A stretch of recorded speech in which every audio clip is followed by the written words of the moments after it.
Now, before I begin, I would like to recognize that we are on the land of the Wampanoag Nation, that this is sacred earth, and that we have a responsibility to care for it and to treat it as such.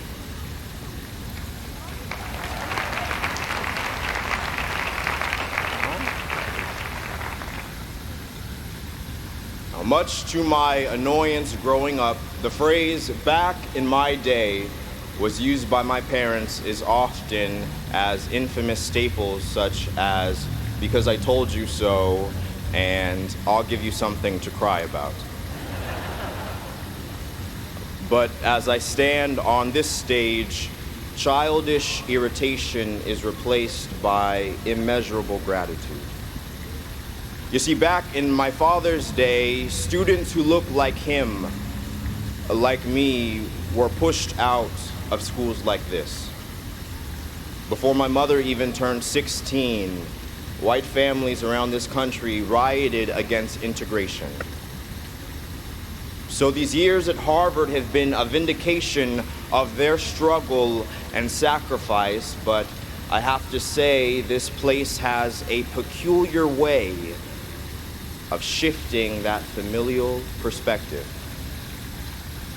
Now, like many of us, I came here wanting to meet my parents' expectations and become successful, so I internalized what has become a familiar routine. I stressed over problem sets. I worried about internships and jobs. I shook hands. I passed resumes.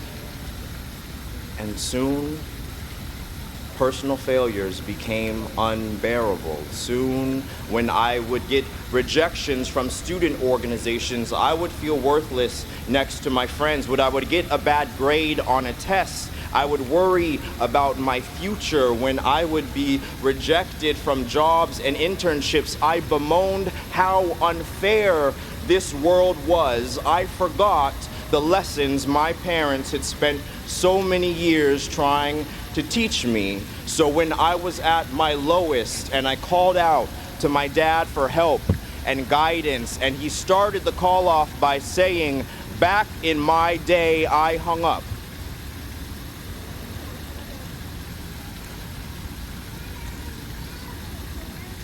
We really do live in an unfair world. Of all the people who could have come here, we are the select few who were chosen. That as we worry about our personal failures here, we will earn and achieve more than families whose only failure was living in a broken, unequal system. That we have been so conditioned by privilege and circumstance that exclusivity is only a crime when we don't receive its spoils.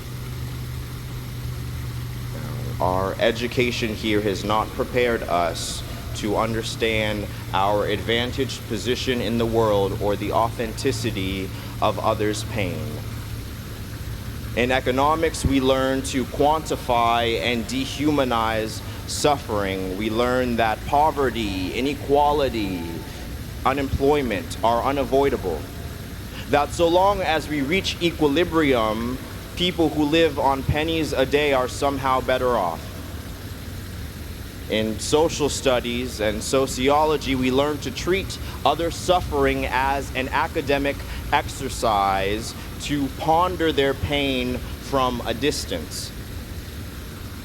We critique structural inequality and oppression, but how many of us every day for the past 4 years have walked past people in the square experiencing homelessness and acted as though our theories and our conscience did not apply to them?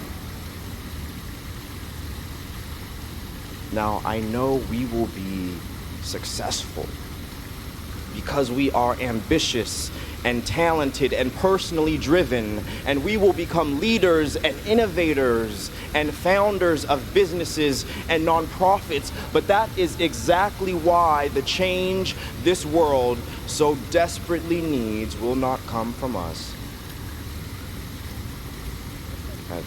In spite of our jargon, our let's grab a meals, our votes for Hillary, our votes for Joe. We will never sacrifice our position, our place in the system. If we could give up this degree to prevent someone from experiencing homelessness or poverty or discrimination or violence, we wouldn't. And I know this because after 4 years here, I didn't even consider it. But last semester, dining hall workers gave us the education that we so desperately needed. For 3 weeks, they went without pay. They were on picket lines, they marched, they shared their stories and experiences. They sacrificed everything for affordable health care. And still, we were skeptical and indifferent to their pain. One student went so far as to tell me that, unfortunately, in the market we live in, workers without college degrees simply could not be covered. How quickly we have become the political leaders we claim to despise. But dining hall workers remembered the lesson that my parents taught me. They remembered that our struggles are intimately connected. They fought not only for affordable health care, they fought for gender and racial equity, they fought for undocumented workers, they fought for their children, for workers in other universities, for workers around the world, and they won. This is where you clap.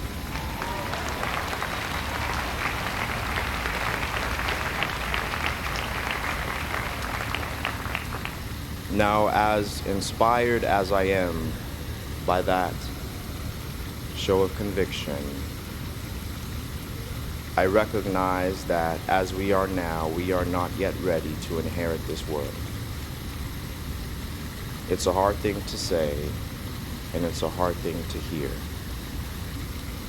And I am sure it would be easy to leave here feeling guilty, but without any lasting commitment. I'm sure it would be easy to convince ourselves that this is just the way the world works. I am sure, as my parents know all too well, it would be easy for us to justify our privileges and unequal advantages by saying that it's better to take care of our own than to empower individuals who society has disowned, but we have stepped on the blood and bones of people for far too long to forgive ourselves for doing what is easy.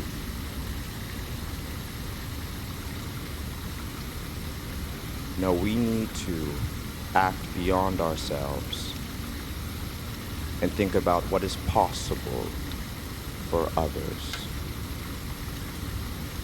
And I know if I do that, then in the future, when I hear my children complaining about the inconveniences in their world, I will muster the strength to smile.